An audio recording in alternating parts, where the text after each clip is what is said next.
Welcome to the deep dive. You're here because you're getting stuck into the WJEC Eduqas A-level media studies, and well, today we're focusing on component one. Yep. Think of this as your shortcut, maybe. A way to really grasp what this big chunk of your A-level is about. We're pulling directly from the Breaking Down Media Studies podcast, folks. Exactly. So for you, the learner, wanting to get this quickly, thoroughly, without, drowning in detail, we've boiled down the main ideas from our source. Right. Our mission, basically, is just to unpack the really crucial bits of component one, so you walk away with a clear and hopefully really usable understanding. Okay, good. We're using excerpts from one of their episodes that specifically explains this component, right? That's the one, focused entirely on component one. Great. So let's dive in. Component one, give us the basics. What's the absolute need-to-know stuff right away? Okay, so officially it's called Media Products, Industries, and Audiences. Bit of a mouthful. It's a written exam, 2 hours, 15 minutes long, and it's pretty significant, 35% of the whole A level. 35%, okay. Yeah. That's big. Yeah, it really is. Yeah. And there are 90 marks available. But the real heart of it, it's about understanding the fundamental ways we analyze media. There's this theoretical framework that holds it all together. Theoretical framework. Right. That sounds important, but maybe a bit academic. Is there another way to think about it? Yeah, definitely. Yeah. Think of it like having 4 different pairs of glasses, or maybe lenses. Lenses, okay. Each pair, each lens, helps you look at a media product in a really specific way, highlighting different things. They're your main tools for analysis in this component. 4 lenses. Got it. Let's try the first one on. What's lens number 1? So the first is media language. Essentially, this is like the grammar of media. Grammar, right. Yeah, the building blocks creators use to communicate meaning, Yeah. Everything from the color palette in an advert to like camera angles in a music video, or even how dialogue is written. How do those choices actually create meaning for the audience? Okay, that makes sense. The how is put together. What's the next lens? That would be representation. This one focuses on how the media portrays, well, everything really. Events, issues, individuals, social groups. So how things are shown. Exactly. And critically, it's about recognizing these portrayals aren't just like neutral mirrors of reality. They're constructed. They're built in specific ways. And that can really affect how we understand the world. Right. So it's not just showing things, it's shaping our understanding. Important distinction. Okay, lens 3. Lens 3 is media industries. Think about the whole business side of things. Ah, the money bit. Well, yeah, partly. It's about how media products get made, how they're distributed, how they're funded, circulated, all that stuff. And crucially, how those industry factors like who owns a company or how a film is funded actually affect the media we end up consuming. Okay, so the industry structure is influencing the creative output. Makes sense. And the last lens. Finally, number 4 is audiences. This is all about, well, us. Who consumes the media? How do different people make sense of the same thing? How are audiences targeted? And increasingly important now, how are audiences becoming producers themselves? User-generated content, fandoms. Right, the whole interactive side of things, too. Yeah, exactly. How technology has shifted that producer-consumer relationship. Okay, so those 4, media language, representation, industries, and audiences, that's our toolkit for analyzing pretty much any media form in this exam. That's the core framework, yes. And the exam itself, component 1, is actually split into 2 sections to test how you use these tools. Right, okay. Let's get into the exam structure then. 2 sections. What do they look like? Okay, so you've got section A and section B.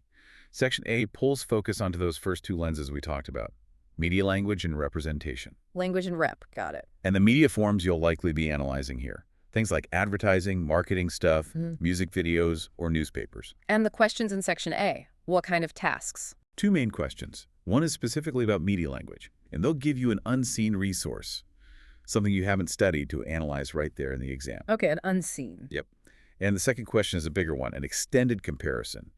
You'll compare representation in one of your set products when you have studied with representation in another unseen resource. Ah, so you need to know your set texts really well for that comparison. Absolutely crucial. Okay, so that's section A. Then you flip over to section B. And section B shifts focus. It does. It focuses on the other 2 lenses, understanding media industries and audiences. Industries and audiences. Right. And what media forms pop up here? Could be advertising or marketing again, sometimes film, newspapers again potentially, radio or video games. Quite a mix. Okay, and the question style.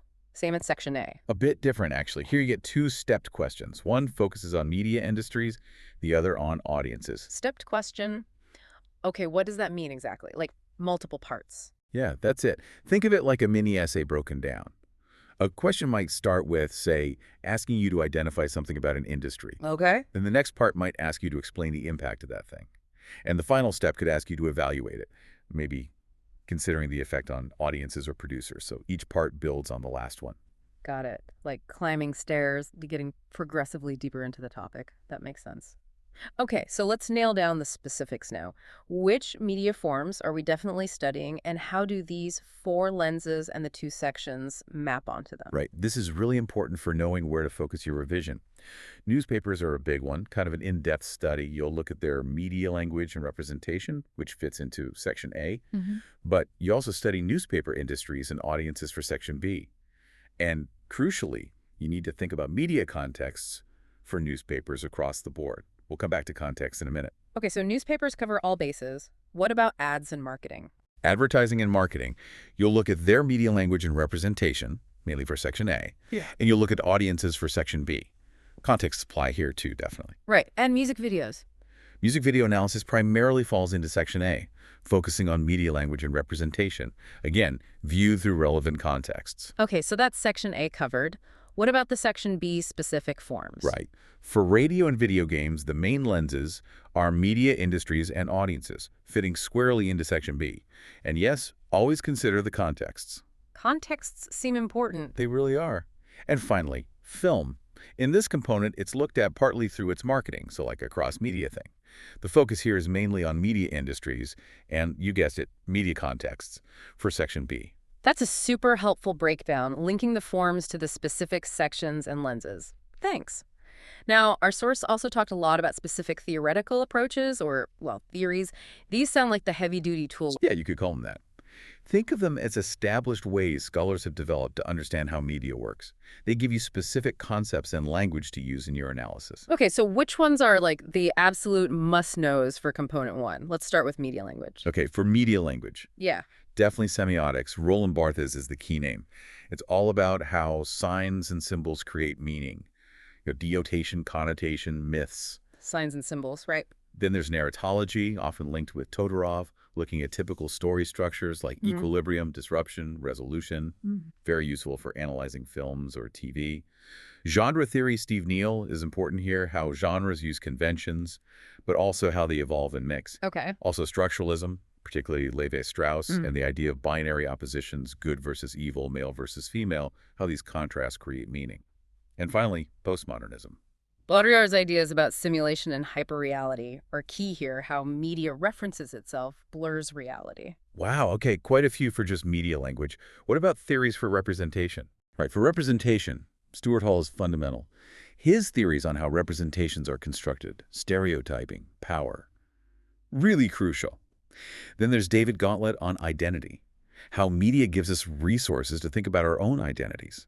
Feminist theories are vital. You've got different perspectives, like Lisbeth Van Zunen on how gender is constructed differently in different contexts, and bell hooks looking at the intersection of gender, race, and class. Important perspectives. Definitely. Also, Judith Butler's theory of gender performativity, how gender is like a performance reinforced by media, and Paul Gilroy on ethnicity and post-colonialism, looking at things like diaspora identity and how media deals with the legacy of colonialism. Some really powerful analytical tools there. Okay, moving on to the business side, media industries. For industries, think about Curran and Seaton.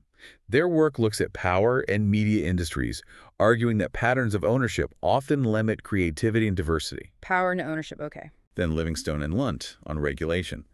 They explore the challenges of regulating media, especially in the digital age, balancing protecting citizens with offering choice.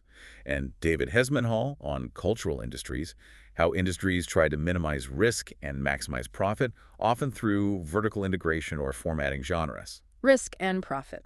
Makes sense. Okay, last area, audiences. What theories help us understand them? Okay, audience theories. There's media effects, like Bandura's boba doll experiment stuff, suggesting media can directly influence behavior, although that's quite debated now. Right, the old media makes your violent idea. Sort of, yeah, but Yeah. it's more nuanced. Then cultivation theory from Gerbner, the idea that long-term exposure to media gradually shapes our view of the world. Reception theory, again, Stuart Hall is key here, arguing audiences actively decode messages, leading to dominant, negotiated, or oppositional readings. So not just passive sponges. Exactly. Henry Jenkins on fandom is great, looking at how fans are active participants, creating their own content, forming communities, and finally, theories about the end of audience, like Clay Shirky's ideas, how the internet and social media blur the lines between producers and consumers. Everyone's potentially a creator now. That really covers the spectrum of how we think about audiences. It sounds like the main thing is not just knowing the names, but understanding the core idea of each theory and how to apply it. Absolutely. It's about using them as tools to unlock meaning in the media products you study, not just name dropping. Got it. Now, you mentioned media contexts earlier and how important they are. What exactly are we talking about when we say context? Right. Context is basically stepping back and looking at the bigger picture around a media product. Why was it made then? Who made it? What was going on in society? The exam board kind of breaks this down into 4 main types. Okay, what are the 4? First is historical contexts. This means thinking about, say, how the conventions of a genre, like sci-fi films, have changed over decades, or how specific historical events, like a war or a social movement, might be reflected in media representations.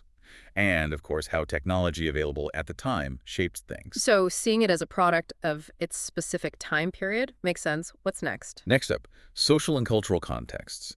This is about how media represents different social groups, maybe reinforces or challenges stereotypes or reflects cultural values, and also how audiences from different social or cultural backgrounds might interpret things differently.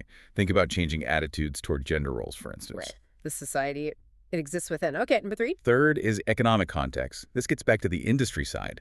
Who funded this? Was it a low-budget independent film or a massive blockbuster? How does that economic reality shape the product? Think about global production ownership patterns. The financial realities behind it all. No. And the last one. The fourth is political context. How does the media product reflect certain political views, perhaps? Is it state-funded or commercially driven? And how does that affect its perspective? Yeah. What's the regulatory environment like? Think about newspapers and their political leanings, for example. So when we analyze anything, we really need to consider all these layers: the historical moment, the social values, the economic drivers, the political climate. Exactly. They provide crucial layers of understanding. You can't fully analyze a product in a vacuum. Okay, that's clear. Now, thinking about the exam itself again, what are the core skills the examiners are actually looking for when they mark our answers? What do we need to show we can do? Good question. They're looking for several key things. Firstly, your ability to critically analyze how media products use language and representational techniques to create meanings. Okay, the analysis itself. Yep.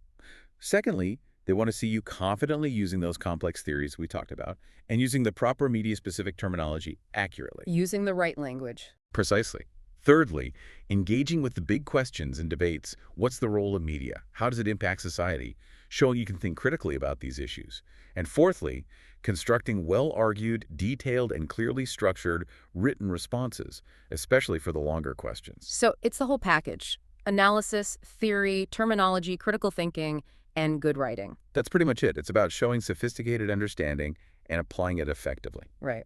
And finally, let's talk practicalities. Our source gave some tips for exam success. What were the key takeaways for doing well on the day?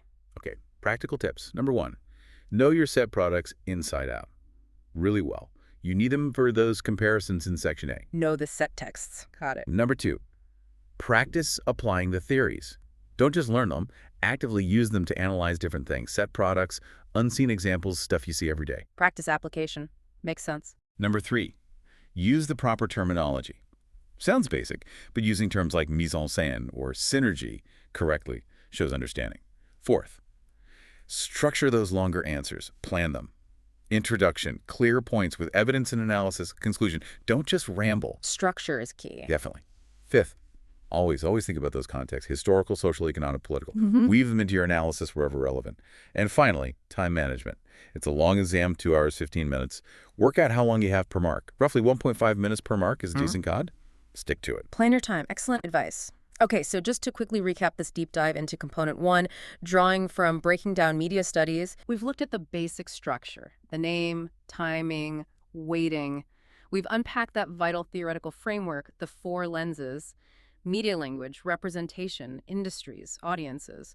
We've gone through the two exam sections, A and B, and the types of questions. We've mapped the specific media forms like newspapers, ads, music videos, radio, games, and film onto those sections and lenses.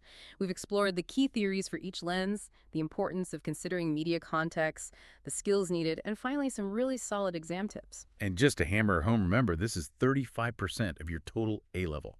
A huge chunk. So getting your head around component one properly is, well, really crucial for your final grade. Absolutely. So here's a final thought for you, the learner, to take away. Think about something you watched, read, or played today or yesterday. Could be anything, a streaming show, an article, an Instagram post, whatever. How could you apply just one or two of those lenses we discussed, language, representation, industry, audience, to analyze it differently? Start looking through the media, not just at it. It might just change how you see everything.